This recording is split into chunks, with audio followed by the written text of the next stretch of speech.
കേരളത്തിലെ സ്ത്രീകളുടെ ക്ഷേമം ഉറപ്പിക്കുന്നതിനായിട്ട് കേരള സംസ്ഥാന സർക്കാർ ആവിഷ്കരിച്ചിട്ടുള്ള സ്ത്രീ സുരക്ഷാ പദ്ധതിയിലേക്കുള്ള അപേക്ഷകൾ ഇന്നു മുതൽ സ്വീകരിച്ച് തുടങ്ങിയിട്ടുണ്ട്. അതിൽ നിലവിൽ സംസ്ഥാനത്തെ മറ്റേതെങ്കിലും പെൻഷനിലെ ഗുണഭോക്താക്കളല്ലാത്ത ആൾക്കാർക്ക് ഇതിലേക്ക് അപേക്ഷിക്കാൻ കഴിയും. പ്രതിമാസം അങ്ങനെയുള്ളവർക്ക് പ്രതിമാസം 1000 രൂപ വീതം സർക്കാർ സഹായം ലഭ്യമാക്കുമെന്നാണ് പറഞ്ഞിട്ടുള്ളത്. തദ്ദേശ സ്വയംഭരണ സെക്രട്ടറിമാർക്കാണ് ഇതിലേക്ക് അപേക്ഷ സമർപ്പിക്കേണ്ടത്. ksmart.lsg.kerala.gov.in സൈറ്റ് വഴി ഇതിലേക്ക് അപേക്ഷിക്കാനായിട്ട് കഴിയും. കേരളത്തിൽ സ്ഥിരതാമസക്കാരായ 35നും 60 വയസ്സിനും ഇടയുള്ള സ്ത്രീകൾക്കും ട്രാൻസ് വുമൻകാർക്കും ഇതിലെ വിഭാഗത്തിൽപ്പെട്ടവർക്കും ഈ പദ്ധതിയിലേക്ക് അപേക്ഷിക്കാനായിട്ട് പറ്റും. അതുപോലെ അന്ത്യോദയ അന്യവൻ, അതായത് മഞ്ഞ കാർഡ്, അതിൽ മുൻഗണന വിഭാഗത്തിൽ പിങ്ക് കാർഡ് ഉള്ള റേഷൻ കാർഡ് ഉള്ളവർക്കാണ് അപേക്ഷിക്കാനായിട്ട് കഴിയുക.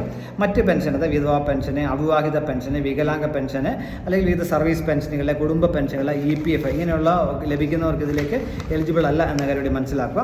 കേന്ദ്ര സംസ്ഥാന സർക്കാരുകളിലെ കോൺട്രാക്ട് അടിസ്ഥാനത്തിൽ ജോലി ചെയ്യുന്നവരും ഇതിലേക്ക് എലിജിബിൾ അല്ല എന്ന കാര്യം മനസ്സിലാക്കുക.